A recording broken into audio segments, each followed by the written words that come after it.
One of the most adventurous and fascinating elements in the study of Torah is the fact that every verse, episode, story, law, and idea in Torah contains countless layers of interpretation and perspective.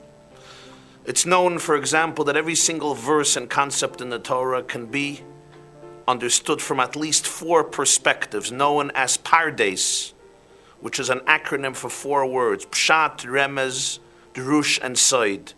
Pshat is the literal, concrete interpretation. Remez is the symbolic or homiletical level of interpretation. Drush is the interconnected level of interpretation in which you see the entire body of Torah and Judaism as a single organism, and many ideas are deeply interconnected and integrated. And then there is Sod, the mystical, the esoteric dimension of every aspect of Torah. There's also a 5th level, which we'll get to later in the class. And this evening, I want to take one verse from the portion of Vayikra, what seems like a simple commandment, a simple law, and explore it from these 4 diverse vantage points, and then a 5th level, and then see how they can all be integrated and understood with a new depth based on the 5th level. Let's not jump ahead of ourselves. Open up source number 1, please, in your curriculum, below the PDF. Let me just give a very brief introduction so you can understand the context. Vayikra is the portion that deals with sacrifices. Now, there were different types of sacrifices brought to the sanctuary or later to the temple in Jerusalem. One was sacrifice of animals, bulls or sheep or goats, cows, certain types of birds. But then there was another type of offering known as menaches. Menaches were meal offerings. They were offerings that were brought from grain. So the man or the woman would bring flour, usually wheat flour, sometimes barley flour. The flour was mixed with oil. Sometimes it was baked before it was offered, sometimes it was not. But a part of the flour was then placed on the altar, where it was consumed by the flames of the altar and offered as a sacrifice to God. Sometimes the entire meal offering was burnt on the altar. Sometimes the remainder of it, part of it, was burnt on the altar, and the rest of it would be baked and eaten. Now let us see the commandment in Vayikra concerning these offerings. Please open up your curriculum to source number 1. The Torah says this: Kol hamincha asher takrivu l'Hashem lo yiseyaseh chametz. All of the meal offerings that you will offer to God should never be made chametz, should never become leavened. You have to make sure that the flour that is offered as a sacrifice to God does not become chametz, it does not become leavened. If you bake it, you have to make sure that it remains matzah, it remains unleavened bread. And the Torah continues, Ki chol sa'or v'chol dvash lo yisaktiru mimenu ishal Hashem. You should never sacrifice a sacrifice to God from any yeast or any honey. Yeast, of course, causes dough to become chametz, to become leavened, to rise, to be inflated. You cannot use any yeast in an offering to God, nor can you use any honey, any dvash. You know, sometimes people bake challah, so they, of course, have flour and water, and sometimes they'll mix honey into it to make it sweet. They'll, of course, put yeast into it so that the challah can rise. No yeast and no honey is permitted in any offering used. And as all of the commentators and authorities explain, what this means is you cannot put any honey into the flour, into the dough. You cannot put any yeast into it. Nor can you use honey in any other offering that's brought. No honey is permitted, nor can you offer yeast and honey independently as an offering to God. They can't be mixed with anything else, nor can they be used independently. And then the Torah continues and gives us an exception. Carbon further, continue in the first source. Carbon reishis takrivu oisam lashem. As a first offering, you may offer them to God, yeast and honey. But vel hamizbeach lo yalu l'reach nichayach. But they cannot make their way up to the altar as an aroma, as a fragrance for God. What does this mean? Take a look in Rashi in the first source. Rashi says, first of all, v'chol dvash honey, kol mesikas prikruya dvash. Honey here doesn't only include bee honey, it includes any sweetness that comes from any fruit. So it would include, of course, date honey. And it will include any sweetness that you extract from any fruit is considered honey, which cannot be mixed in and used in any meal offering or any offering offered to God, and the parts of the offering that are then eaten by the priests. But there is an exception. Next Rashi. Carbon reishis takrivu. The first offering, you could use yeast and honey. What does this mean? So Rashi says, Ma yesh lecha lahavi min asayir min advash. What may you bring from yeast or honey? Carbon reishis shtei halechem shel atzeres habayim min asayir shenemar chametz teyafena. There was one exception. On the holiday of Shavuos, they would bring an offering in the temple, shtei halechem, 2 breads. This bread was baked chametzdik. It was leavened bread in which yeast was used. This was the only exception. Usually every bread offering, every meal offering, only matzah, unleavened, besides the 2 breads of Shavuos. But they were not burnt on the altar. They were brought to the temple, they were lifted up, together with sheep that were offered on the altar. The bread was not offered, was not burnt on the altar. The next, ubikurim min advash, Rashi says, kamei bikuri te'enim u'tamara. Beginning from Shavuos, when the new fruits became ripe in the farms and the orchards, there was a mitzvah known as bikurim. Every farmer would fill up a basket with good, delicious, ripe fruits and bring it to Jerusalem and offer it as a gift to the Kohen in the temple, in the holy temple. What would you bring in this basket? You would bring figs, you'd bring dates, of course, sweet fruits. So here too, for this new offering, the first fruit offering, you used honey, you used sweet substances. Just like for the Shavuos offering, which is called first because that allowed every Jew to offer new offerings from the new crop of flour. In order to bring any offering from the crop of flour was only after they brought the opening offering of the 2 breads on Shavuos from the new crop. This can be from yeast and from honey. But again, this is not used on the altar to go up in the flames as a divine aroma. This is the fact. This is the statement in Vayikra. Now, Jews always adhered to this law, they kept it. And in fact, we find a very interesting reference to it in a very tragic story in later generations in the Tanakh.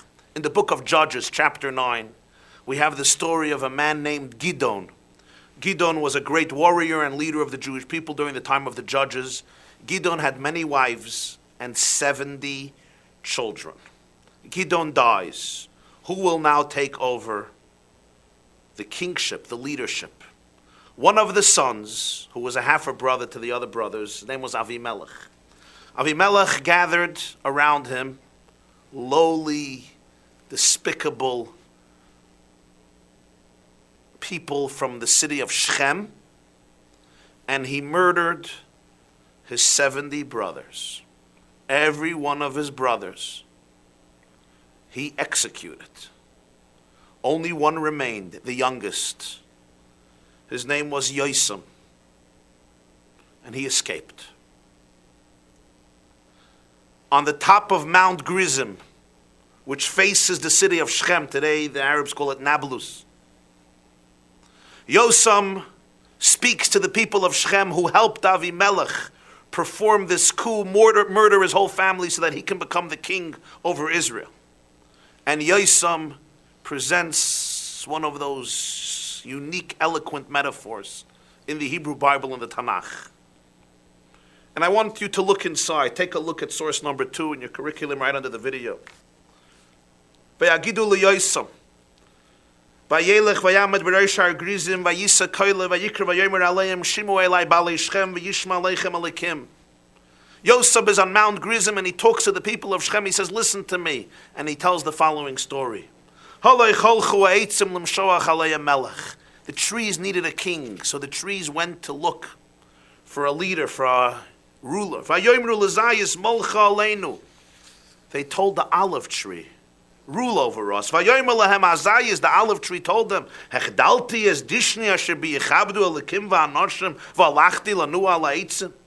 do you want me to give up my fat through which God and people are honored, and I should go sway among the trees? So the trees rejected by the olive tree went to the fig tree, and they asked the fig tree, rule over us. And the fig tree responded,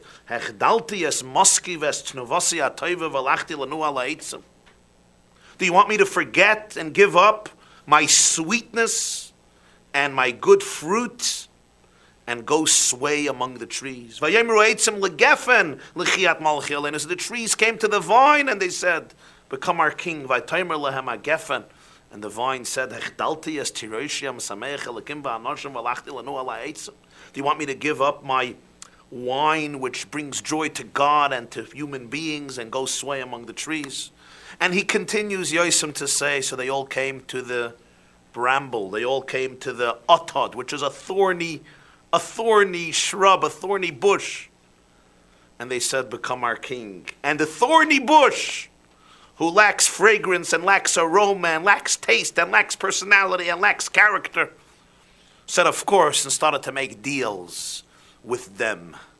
And of course, Yosem was bringing out how sometimes political power goes to the most impoverished of spirits, to the lowliest of characters. The olive, the fig, and the vine rejected it.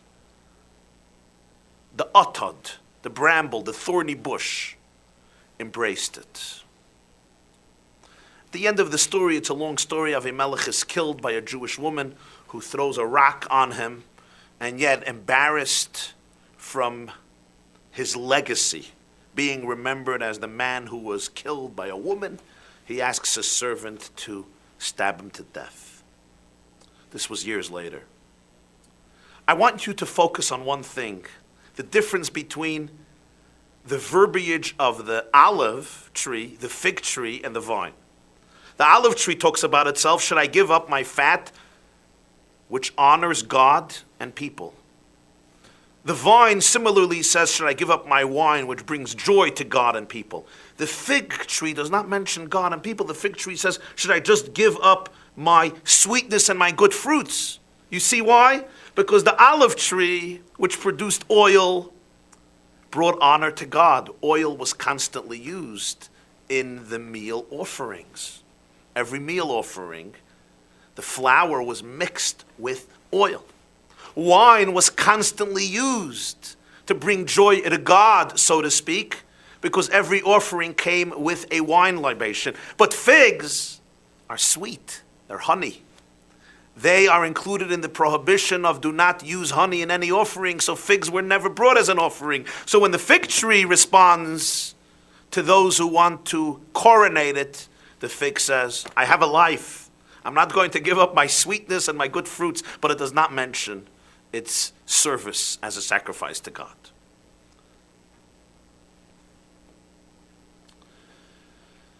Now, here, Don Yitzchak Abarbanel, finance minister of Spain at one point, who left Spain together with his brethren in 1492 on Tisha B'Av, the great Spanish and then Italian commentator of the Bible, Don Yitzchak Abarbanel, asks a great question. He says, why does the Torah have to tell us don't offer yeast and honey? Does the Torah say, for example, don't bring a chicken as a sacrifice or a duck as a sacrifice? No.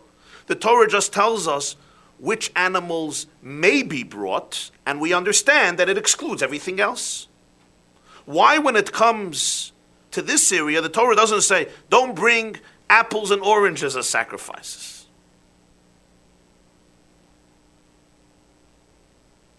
These two substances, leaven and honey, are uniquely and explicitly described. Why the need? Don't say you could bring honey and yeast, then we'll know you don't bring them. This is his question. Obviously, the Torah is trying to indicate something specifically. You may think that you should bring yeast. You may think that you should bring honey, and therefore the Torah is excluding them. But why?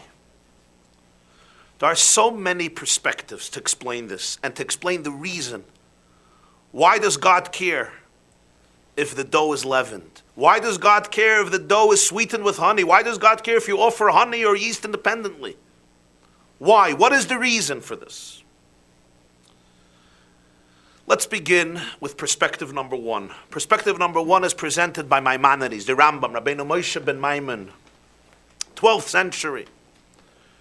The Rambam has a book known as Moyer Nevuchim, the Guide for the Perplexed. And if you'll open up source number 3, we have here quoted the Rambam. It's a long piece of Maimonides. You could take a look at it, source number 3. Let me present a synopsis of what he's saying. The Rambam believes that just as many other offerings and sacrifices that the Torah commands the Jewish people to bring to God, this too was meant to disprove and delegitimize the pagan cult of idolatry and worship. One of the pagan practices, for example, was they would give sanctity. They conferred sanctity upon bulls, upon cows, upon sheep. And therefore, Maimonides says, the Torah says, give your offerings from these species of animals.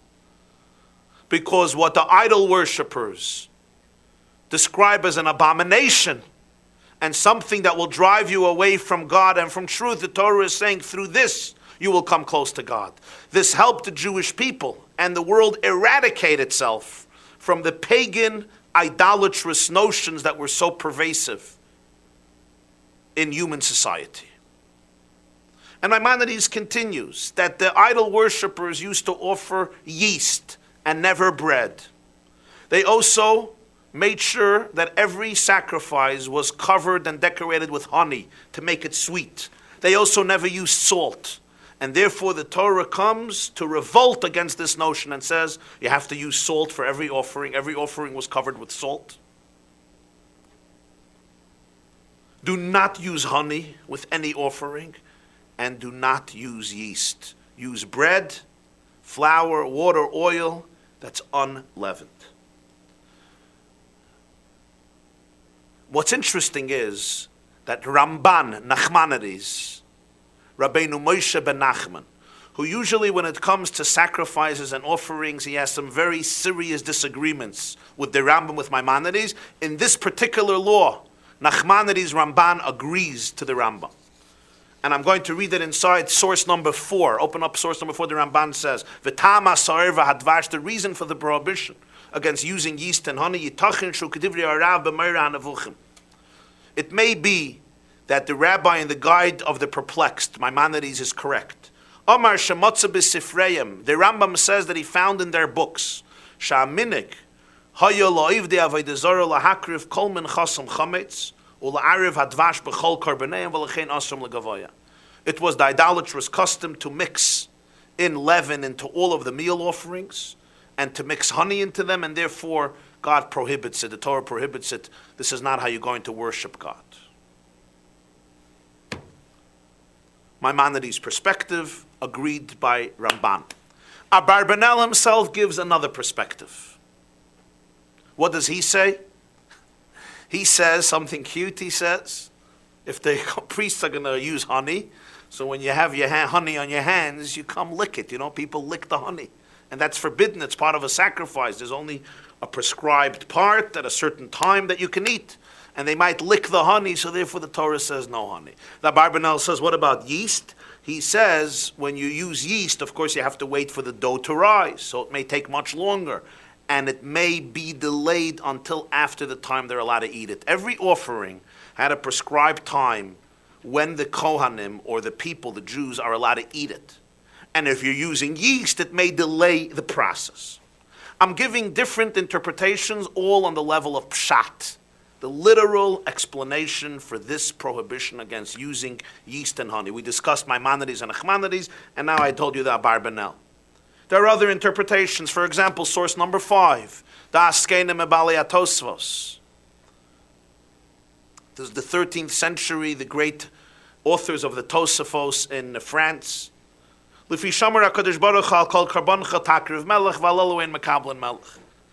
God says in this week's portion, right after this, every offering must have salt. And these two substances don't accept salt. They don't absorb salt. Honey, don't mix salt with honey, nor do you mix salt with yeast. Another very literal explanation. There are more. Reb Naftali Tzvi Yehuda Berlin, source number 6, in his commentary Hamek Dover. This is already much later. Now we're dealing with the 19th century. The Rosh Yeshiva of the Volozhina Yeshiva in Lithuania gives another interpretation in source number 6, which you can read. But because of time constraints, I'm not going to go into all of them. But now I want to shift levels. We discussed a few literal, concrete interpretations on the level of pshat. As I said, every mitzvah in the Torah could be understood literally, pshat. Now let's go to the next level, remez. Remez is the symbolic level of interpretation, the homiletical level of interpretation. The first is source number 7, Sefer HaChinuch. Sefer HaChinuch, the book of education, which is a brilliant, brief encyclopedia of all of the 613 mitzvahs of the Torah, giving a summation of the mitzvah, its reasoning, and its laws. The Sefer HaChinuch, we don't even know who the author is. It was authored in the 1000s or the 1100s, assumed to be a man named Rabbi Aaron Halevi. But it's a very basic text for understanding the body of Judaism. And the Sefer HaChinuch has a very long piece, source number 7, which you can read. I just want to give you a brief synopsis of the words of the Sefer HaChinuch. He says this. He says, this mitzvah is a secret. The reason for this mitzvah is very concealed. I don't even know how to find a small hint to understand what is the reason you can't use honey in the offering to God, and what is the reason you cannot use yeast in an offering to God. But I will reveal or explain one symbolic idea, so that when people are starting to learn Judaism, they should realize that there is meaning to every law and every mitzvah. So don't come with complaints to me, he says. If you have questions, because this is just some insight so people can be able to understand some meaning, but I'm not claiming that this is it and this exhausts the meaning of it. And he says it's basically symbolic. Every offering was meant to evoke within the person a certain sensitivity. Yeast delays the process. The Torah is trying to teach us, do not use yeast. Don't delay things in life. Don't be heavy, sluggish, lethargic. Be swift, be alert. Don't delay. Honey is, of course, very sweet. He says people, especially young people, instead of focusing on eating what is healthy, they focus on eating what tastes good. I think this is enough. This is good. The Sefer HaChinuch says that the Torah is trying to say, don't delay things and don't pursue honey. Focus on your health. Focus on your longevity. Don't be so gluttonous that if it looks sweet and good like honey, run after it. This is why the Torah says don't offer honey. It's trying to inspire a certain perspective. It's trying to create a certain sensitivity within the human mind, within the human heart. The Sefer HaChinuch concludes with another symbolism at the end of source number 7 and says, yeast, of course, causes the dough to be inflated, to rise, which represents pompousness, arrogance, self-inflation, and honey, too, when you cook it, it bubbles very high and very heavily, representing, again, on a symbolic level, a sense of pompousness, which the Torah wants us to avoid in our lives. Here we just discovered the level of remez, the symbolism behind this prohibition. Let's go to the next level, the level of drush. The level of drush, the interconnected dimension, is in source number 8, Rabbeinu Bechaya. Rabbeinu Bechaya, great biblical commentator, mystic, Kabbalist, 14th century Spain. Rabbeinu Bechaya says this, Al derech hapshat, source number 8, HaKorban lechaper boi kol avoneseinu, v'lula ha-meses va-ha-mediach shua yetzahara lo haya adam chayta, v'lo haya tzarech lekarban klal. V'asa'ir va-advash heinen yetzahara atzmei k'may razal inyan chametz ha-matzah b'pesach. Rabbeinu Bechaya links this prohibition against using yeast in an offering to the prohibition towards every Jew against owning or consuming chametz, leavened bread, on Pesach, on the holiday of Pesach. And he says that yeast and leaven represents the negative inclination, and honey as well. And therefore on Passover, yeast and leaven is prohibited. V'lachein, he continues at the end of number 8, source number 8, and therefore when it comes to an offering to God, you can't bring yeast or honey, because the offering is there to atone for our sins. And the yeast and the honey represents the source of our sins, the reason why we're sinning. So how are you going to bring into an offering which you're trying to atone for your sins, through which you're trying to atone, these two factors which are the causes for sin, the negative inclination, the Yetzer Hara? What is war? It's like you're going to the mikveh, to a spiritual bath to cleanse yourself, and you're holding on to a insect, a dead insect, which brings you contamination while you are in the bath to purify yourself. When you're bringing an offering, you can't hold on to the yeast and the honey. What does he mean? As many commentators explain, yeast is sour, its aroma is also sour, and therefore it represents the negative inclination which makes a person sour and his or her behavior sour.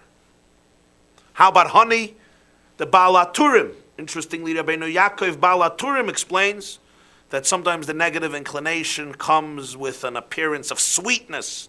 Temptation seems so sweet and delicious, and therefore it's also a symbol for the negative inclination, and therefore you cannot use these as an offering. The Klei Yakar takes this theme and develops it at length in his interesting commentary on this mitzvah as well. Klei Yakar, one of the great biblical commentators, also following this perspective of drash, the interconnected level which associates it with chametz on Passover, and the Klei Yakar elaborates on this as well. We now go to the mystical level. The mystical level is presented in source number 9 by Rabbeinu Menachem Rikanti, one of the great Kabbalistic and mystical commentators of Torah. And the Rikanti actually quotes here an interpretation by Rabbeinu Bechaya, but this is another interpretation, the mystical, Kabbalistic, esoteric interpretation. And let's look what the Rikanti says in number 9. Ba'avur sha'karbones boyim l'rotzen l'shem ha'nichbad lahashlim eleinu kol hamidos. Al kein lo yavoyu min advarim asher lehem hayad ha'chazoka k'may ha'sa'ir ha'roimez l'midas hadin ha'chamutza v'hakusha. The offerings come to create a favor in the eyes of God and to complete all of our attributes and faculties, and therefore we do not use things that are extreme, that are fanatically inclined to one side, like yeast, which represents midas hadin, the attribute of sternness and judgment, which is hard, which is sour. Gam lo yavoyu min advarim hamasukim legamri k'may advash, nor will you use that which is so sweet, like honey. Rak min advarim hamazugim, we use things which have an equilibrium, a balance. As the Midrash says about the creation, God combined the attribute of compassion with the attribute of judgment. So what the Rikanti is saying is something very interesting. Yeast and honey represent extremes. Yeast represents the extreme of judgment and sourness, and honey represents the extreme of sweetness. And in life, we must have balance between chesed and gvura, between compassion, empathy, kindness, grace, and judgment and discipline, between being sour and being sweet. There's a story that the fourth Lubavitcher Rebbe, Rabbi Shmuel of Lubavitch, was talking to his son, who at the age of 12 finished studying the entire Mishnah by heart, all 6 parts of the Mishnah, Shisha Sidrei Mishnah. And his father told him that day, he said, Kol sa'or v'chol dvash le'saktiru menu shel Hashem. There are people that walk around their whole life with a sour face, like yeast. Day and night, Shabbos and Yom Tov, weekdays and holy days, they're always sour. And then there are people who walk around all day with honey, like honey. They're always sweet, sweet, sweet. And he says, both things are not good. Somebody who's always sour, always in a bad mood, it's not good. But somebody who's just always sweet, he says that's also not good as an offering to God. There's a need for balance, there's a need for an equilibrium. That's based on the Rekanti's idea. Now source number 10, let's look at the Arizal, Rabbi Isaac Luria, Rabbi Yitzchak Luria, 16th century great Kabbalist from Safat, Shara Mitzvahs La Arizal, Tam Isser Haktarasamu Keim B'chinas Kol Adinim De Katnas V'Gadlus. The Arizal says the problem with yeast and honey is they represent din, which is judgment, severity. Katnus on a small level and on a great level. Yeast represents a small level of din, of judgment. Honey represents a great level of din, of judgment, and therefore they're not used as an offering because they represent too much strictness, sternness, restraint, judgment, holding back, and therefore we don't use them as an offering. Now you should ask the question, we just read from the Rekanti and Rabbeinu Bechaya that honey represents too much sweetness. And yet the Arizal says it's din de gadlus. It's actually a greater element of judgment and severity than yeast. The answer for this contradiction is presented by the 5th Lubavitcher Rebbe, Rabbi Shalom Ber Shneyason, in his magnum opus, Hemshech Tofrish Ayin Beis, 3 volumes of Hasidic discourses that he presented over 3 years, beginning in 1912, for the next 3 years. And in the 3rd section there he has a whole discussion on this. And he says something very powerful. He says, what is the difference between din de katnus and din de gadlus? There is, sometimes I'm angry at you, and therefore our relationship is affected, and I hold back, and I give you a negative attitude, or I even penalize you. That's called din de katnus. What's din de gadlus? He says it's exact opposite. You give somebody so much, but they can't contain it. They can't deal with it. And therefore, it's also a judgment. It's also a distance, because ultimately, it overwhelms them. It shatters them. It destroys them. And he says that's honey. Honey is sweet. You can't eat too much honey. You eat too much honey, it's just not good for the system. And you won't feel good. It's just too much sweetness. It's too much chesed. That becomes din de gadlus. And therefore can be used as an offering. It's interesting because there's a Talmud. The Talmud says, source number 11, famous Talmud Chagiga, Yudalad Amid Beis, Chagiga 14b. Arba nichnesu lepardes, 4 people entered into the orchard of Kabbalah, of mysticism. Ben Azai, Ben Zoyma, Acher, Rabbi Akiva. Ben Azai hitzitz v'meiz. Ben Azai gazed at the orchard and he died. Look at the next paragraph. Ben Zoyma hitzitz v'nivka. Ben Zoyma gazed at the orchard and he went insane. V'alav hakasa v'aymer, on him the verse says in Proverbs and Mishlei, Dvash matzasa echel dayach pentis be'enu v'hi kesei. When you're eating honey, eat the right amount, because if you eat too much of it, you will vomit. And then Acher kitzitz b'netiyas, Rabbi Akiva yatsa b'shalom. Acher was the 3rd sage, he became a heretic. Rabbi Akiva was the only one who went in peace and came out of peace from the orchard. And the Arizal explains us how the words sa'ir and dvash, yeast and honey, represent din, represent judgment. One is a small level of judgment, one is a large level of judgment, din de katnus, din de gadlus, and therefore you don't use it. Now, each one of these explanations, as interesting and as diverse as they are, requires more explanation, requires more insight. Let's begin with the pshat, with the literal, the Rambam, Maimonides. There's still something that we have to understand. If this is what the pagans used to do, then why on Shavuos can we use yeast and honey? And also, does it really make sense that this entire mitzvah has meaning and significance only because of the idol worshippers? There's no real objective value. What about if we live in a society where there's no paganism anymore, where there's no practices of idolatry? Do these mitzvahs become irrelevant? The insight of the Das Skenim that you need salt and honey and yeast are not salt absorbers also requires explanation, because that itself begs for the question, why is it so important to have salt?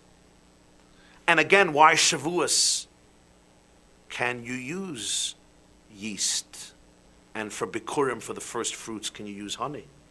The Abarbanel's explanation, they may lick their fingers, also requires explanation. How about discipline? Tell the priests that they're not allowed to lick their fingers. There were so many laws and details that were very intricate and rigid, but suddenly here the Torah has to prohibit honey all the way. And again, why Shavuos? Yeah. Why Shavuos? Can we bring yeast? Can we bring chametz? It should always be prohibited if you're scared that the time will be delayed. What about the next layer, remes, symbolic level of interpretation, the chinuch's level? Great, he says that that yeast represents being heavy and slow, and you have to do things with swiftness, and dvash, honey, represents the pursuit after sweet things that are unhealthy. So why does the Torah ever permit it? So the chinuch says that on Shavuos, it's a public offering, it's not a private offering. And since it's not an individual offering, it's a public offering, the chinuch says it's fine because with the public, you're not so scared that people will delay things because they will remind one another. Granted, fine. So you found some rationale, but why the need that the Torah says on Shavuos, you really have to bring leaven? It has to be chametz. Why does it have to be leaven? According to the chinuch's explanation. Rabbeinu Bechaya associates it with the negative inclination. But just because yeast is sour, does it really turn it into the negative inclination? I mean, there are other things in the world that are not very delicious. But it's yeast that is defined as the negative inclination. Why? And how about honey? Why is honey the negative inclination? Just because it's sweet and the evil inclination could sometimes appear as sweetness? There could be good things that are sweet as well. The mystical explanation also needs more insight. The Rikanti's explanation, the Arizal's explanation. How about salt and blood? They also represent din. They also represent gevura, strength, discipline, severity in the Kabbalah. And yet they are used in every offering. Blood was a major feature in the temple. They sprinkled the blood on the altar, and of course every offering had to have salt. There is a fifth level of Torah interpretation in addition to pshat, the literal, remez, the homiletical, the symbolic, drush, the integrated level, the interconnected level, and sod, the mystical level. And this is the fifth level, known as Hasidism.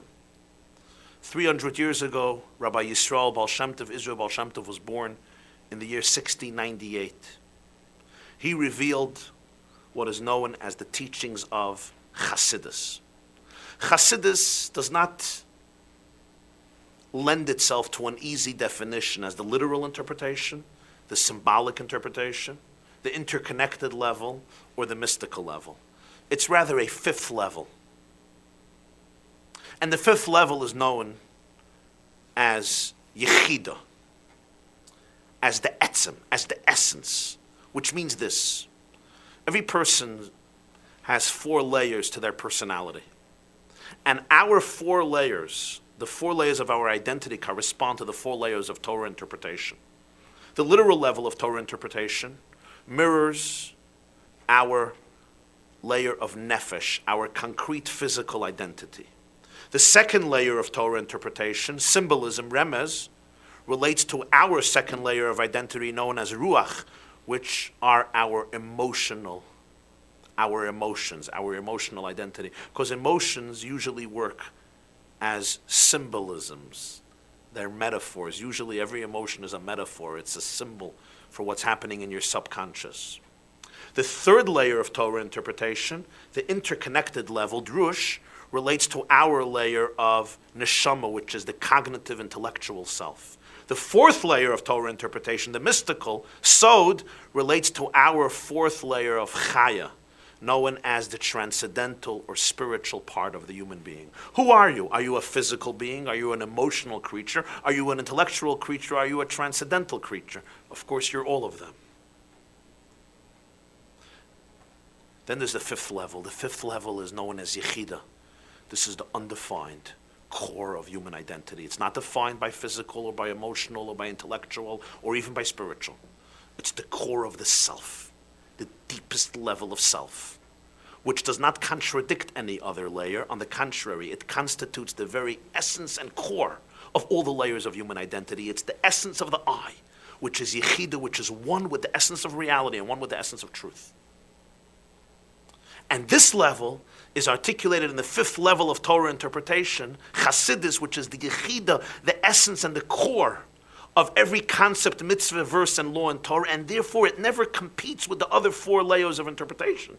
Just like your very I doesn't compete with any layer of self-manifestation. On the contrary, when you get in touch with your very essence, it gives a new depth and richness and vitality and dignity to all other aspects of your personality. Your emotions are enriched, your intellect is enriched, your spirituality is enriched, and your physical body is enriched. So when we discover the fifth layer of Torah interpretation, the layer of Chassidus, we can then go back and study all of the four layers and all of the four interpretations and all of the four perspectives, but only with more depth and only with more richness and only with more energy, because we get in touch with their own very essence. So Chassidus is not another layer, another level. It's rather the essence of every level of interpretation.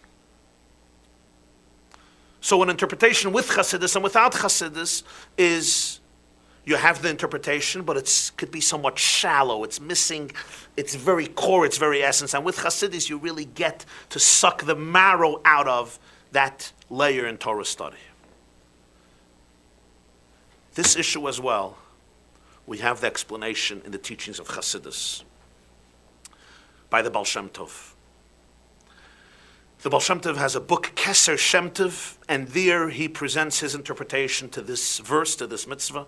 One of his great students, Rabbi Yaakov Yosef of Pulna, the rabbi of Pulna, has a book, Toldos Yaakov Yosef, and in the portion of Vayikra he also represents an interpretation. The Alter Rebbe, Rabbi Shneur Zalman of Liadi, the founder of Chabad, in a discourse on Purim, presents also an elaborate explanation to this kernel idea presented by the Baal Shem Tov. And based on all of these sources and many more sources, which you have in the curriculum, I wrote there all the sources, I want to present a Hasidic perspective, albeit briefly. But first we have to observe a strange piece of Talmud, source number 12. The Talmud says in Tractate Saita, Amar Reb Chia bar Ashi, Amar Rav, Rabbi Chia bar Ashi said in the name of Rav, source number 12, Talmud Chacham tzarich sheyeh bo echad mishmoina shebishminis. A Torah scholar must have arrogance. Shmoina bishminis, echad mishmoina bishminis, an eighth of an eighth, which means a very little portion of arrogance, a very little element portion of ego. Not big, an eighth of an eighth. Amar Reb Huna b'reid Reb Yeshua, Reb Huna said in the name of Reb Yeshua, ma'atra leiki sosa l'shebolta. This little sense of ego and arrogance should decorate him like the husk of a kernel.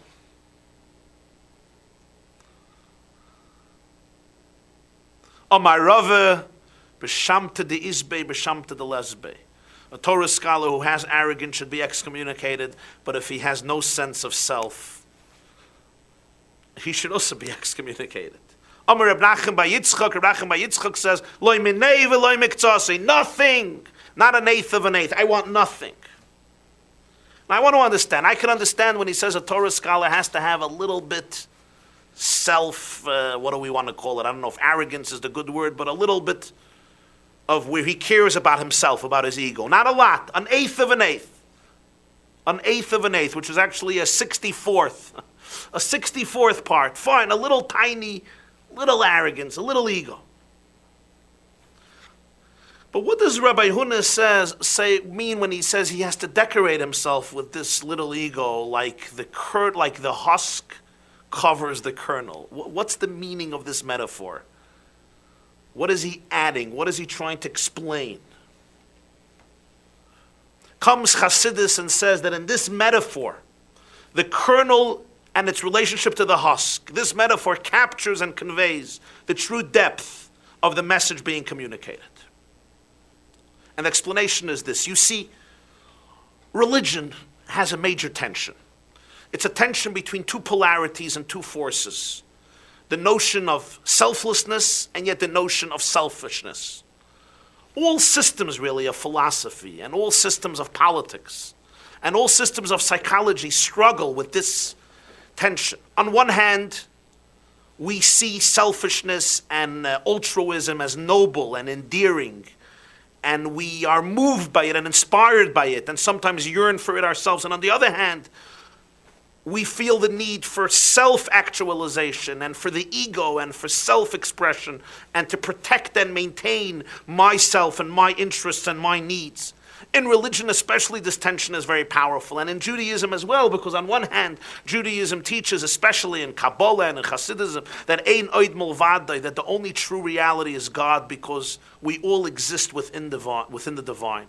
And every existence, every physical and spiritual existence, essentially, on its deepest level, is an expression of divine energy and divine reality. So the only true reality is God. And yet, on the other hand, you and I exist, and we want to exist, and we want to take care of our existence. How do we balance between the two? It's also a question about self-confidence versus humility. And believing in yourself and trusting yourself versus surrendering to something higher than yourself. And it's this metaphor in the Talmud, in Tractate Sotah, page 5, according to the Alter Rebbe Rabbi Shneur Zalman's Purim discourse, that gives us a perspective. To grow and develop a kernel requires sunlight and rain. But sunlight and rain are also the greatest threat to its survival. If the kernel were to be completely exposed to its sources of nourishment, to the sunlight and to the rain, it would be scorched by the heat of the sun, and it would be rotted by the moisture of the rain falling upon it. Hence, for the kernel to survive, it must have a husk, a hard, tough shell, which encases the kernel, which encases the fruit, and it bears the brunt of the sun's rays, and it deflects the drops of water falling from above. The husk shields the kernel from the sun and the rain, while absorbing enough energy and moisture to sustain it and fuel its growth. Then comes the day of harvest. The grain has ripened, the fruit has matured. Now it's fit to fill its function as food, as fodder, as seed. The husk is no longer an asset. Now the husk is an impediment. Now you break open the husk, you peel off the husk, you discard the husk. This is the depth of the metaphor in the Talmud. The Torah scholar needs an ego, but he must decorate himself with this ego like the husk to the kernel. Until the fruit is mature, until the grain is mature, you must have the husk. Afterwards, you have to know how to dispose of it. What does this mean? This means that in the beginning of the process of one's spiritual, mental, and emotional growth, he needs to have that husk, which we call the ego. He has to be able, or she has to be able to feel that this journey means something to me. That I could find myself, express myself, and actualize myself through this journey. In the beginning of man's relationship and service to God, one must be able to feel that this is making me happy. This is pleasurable. I can see how this can build me up and give me a meaning that I need, a depth that I want, and a joy and a sense of fulfillment in life that's important. If in the beginning, the first thought that's introduced to a person is, you don't really exist, there's nothing but the truth of God, just allow yourself to melt away in the all-pervasive reality of God. What will happen then is one of two things. Either the self will rebel, and the self will feel the need to run away and escape because it's self-destructive, or something else will happen. Your self will become crushed, abnegated. You will lose your personality. You'll lose your sense of self. And therefore, in the beginning of one's process, one must begin with the husk around the kernel. If one is exposed completely to the rays of God's sun, or to the moisture of God's rain, representing the heat, the passion from above, from the sun, or the moisture from the rain. If someone is exposed to too much of it, what happens? The grain, the kernel will be burnt. It will be destroyed, or it will rot. And there won't be anything left of you. After, however, you matured, now comes the point where your self is ready to transcend itself and become really one with oneness. Let me give an example of relationships. Everybody understands that the ultimate in a relationship is when there are moments, some moments, or often frequent moments or constant, that you don't think about yourself. You really care for the other human being. You're completely dedicated to the other person. But can you begin this way? Can I tell somebody, would you tell your child, would you tell your friend, you know what, relationships is completely not about you. Remember, it's all about giving and giving and giving. If that's how you begin, then the person can marry a car, forgive me. Then the person can marry anybody. Then there's no person involved there. The person will be either completely destroyed in the relationship. First, you have to begin with feeling yourself in the relationship. You have to appreciate it on a personal level. You have to appreciate how this relationship will enrich your life and will enhance your life and will make you the happiest and best person you're capable of being and will meet your needs. You have to be able to find yourself in the relationship in order for you to be able to lose yourself in the relationship. And then when you're mature and when you're secure in this relationship, can you really transcend that and then go beyond your own ego and beyond your own needs and truly become one and dedicate yourself to somebody else? And the same is true in our relationship with God. If you want to be able to lose yourself in God, you first have to find yourself in God. Because if you lose yourself before you find yourself, there will be nobody who is lost any longer. Or that little self will revolt and schlep you down big time. If I can give a very simple example, and maybe on a very simple level, a very concrete level. Take a rabbi gets up in a synagogue where there are many Jews who are not observant. And they come Sabbath, they come on Saturday, they come on Shabbos at the synagogue, and the rabbi wants to talk about Shabbos. And he gets up and he says, my dear friends, I see that some people parked outside. Now you know God does not want you to drive on Shabbos. The Torah does not want you to drive on Shabbos. And God is true. And God creates you every moment, and therefore I'm going to ask you all to leave your keys here and walk home. Because the truth of life is God, and the truth of reality is God, and God does not want you to drive on Shabbos, so surrender your schedule and your needs and your perspective. This is the will of God. What this rabbi said may be true, but how many people do you think will show up next Shabbos in his synagogue, or his Chabad house, or his outreach center? How many people do you think? I think 0, maybe 1. Instead, the rabbi gets up and says, you know, my dear friends, I want to tell you something. We live in a society where there's such a gap of generations and such a breakdown in relationships and in family relationships. I think one night out of the week, you should have a dinner with your family and shut all the cell phones and shut the television and no movies and no ballets and no sports and nobody is running anywhere. No internet and no computer. You sit around the table.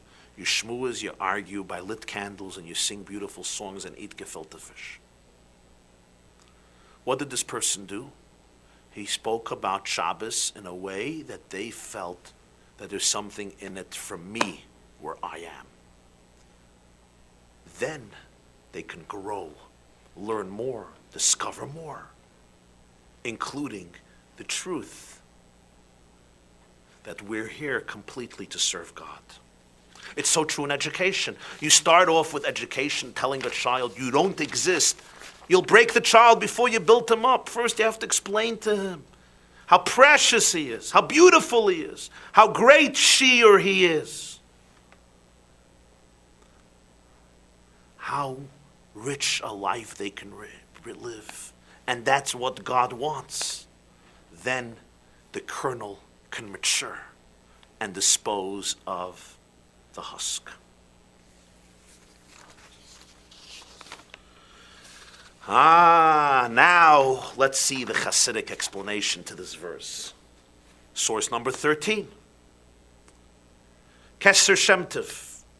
V'zeh pirish kol sar v'chol dvash lo saktiru karbonaceous v'la mizbeach lo yalu. Haremes. B'sa'ir v'dvash legavus shem artichim v'olim k'mei agavus shem agbiya leiva adam.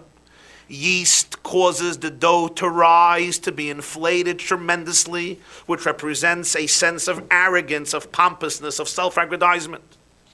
Honey, the Talmud Yaakov Yosef says, represents sweetness, my sense of pleasure and delight.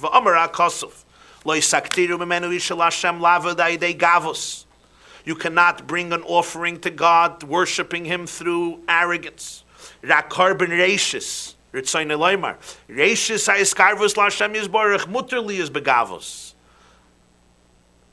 the first offering, for this you bring honey and yeast.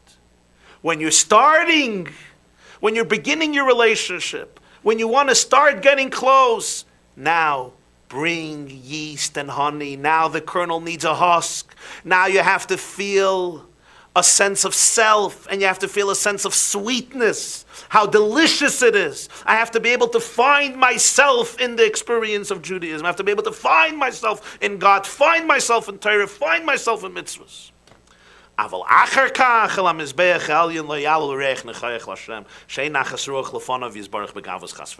But still remember, if you want to go on the altar and become a true offering, a divine aroma, then there you don't bring the yeast and you don't bring the honey. There's two stages.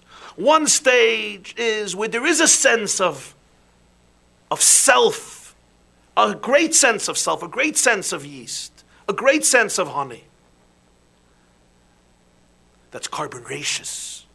And that's why in source number 14, the Gemara says in Gittin, Mibnei Banav Shel Haman Lamdu Torah B'nei Brak.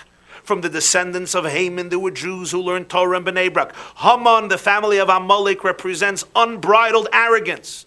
And sometimes from arrogance can come Torah. Sometimes arrogance can fuel Torah, not in an unhealthy and destructive way, but the sense that I want to make my life into something. I want to live a good life. I want to live a meaningful life. I want to live a deep life. I want to celebrate my life. It's a notion of Haman, but from that could come Torah. It's the kernel to the husk. Once you're ripe, once you're mature, now you can go to the next level. On the altar, there comes a moment where you have to be able to transcend yourself and to be able to say, it's not about me. I'm part of God. I'm here to serve God. There's a truth that transcends me. That's the next stage. That's the next level. And that's why this offering that was brought from yeast and honey was Shavuos time. Shavuos is when the Jews became a people. They just started their journey. And that's why it says in Likutei the Torah was given on a mountain. Which mountain? Sinai. Why Sinai?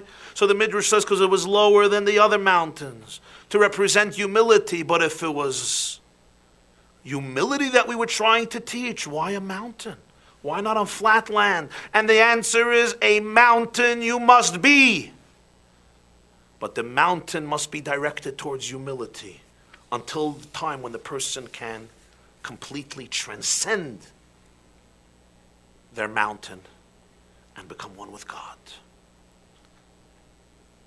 This now, finally, allows us to come back to all of the 4 levels and layers of interpretation and see how this explanation of Chassidus gives a depth and an enrichment to all of the four layers. And very briefly, the Ramban, when the Rambam says it's against idolatry, it's not just pagan idolatry. On a deeper level, it's also the idolatry within us, self-worship. And yet, on Shavuos, you need a little bit of self-worship. In the beginning of your service, carbon ratius. This explains the Das Keinim also. You need salt. Salt corrodes substances. You know, the Dead Sea of salt is called dead. It kills substances. And yet it allows food to endure, to be preserved. That represents real bittul, real humility. You think it's self-destructive, humility, bittul, selflessness, but really that's what allows you to endure and become larger than yourself and become eternal because you're not trapped by your ego. So it's the salt that's necessary, and therefore we don't want the honey and the yeast besides in the beginning of your life. The Abarbanel says we don't want them to lick the honey. That represents, licking the honey is taking it for yourself. It represents, again, a certain self-centeredness. And again, with the yeast, you may delay the time because you're not completely loyal to the prescription of the law because there is self involved. This explains also, according to the chinuch, why on Shavuos we want the yeast and the honey. He says it's arrogance, but this arrogance you sometimes need.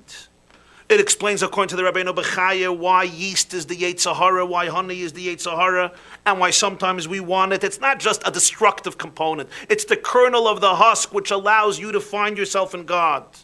And finally, it explains, according to the Kabbalists, why it's this type of judgment, why this type of din, which fuels the self that was usually not used as an offering that could become one with God, besides on carbon ratius. So therefore, in conclusion, we realize that the Torah says in the beginning of one's relationship, and a beginning exists on many stages, there's many beginnings. You have to be able to use the yeast and be able to appreciate the honey. But you also have to know, to go onto the altar, to become one with one. Here the person has to be able to have the courage to transcend themselves and leave the trappings of their ego and become one with their own truest core, which is Hashem himself, God himself. Have a wonderful night.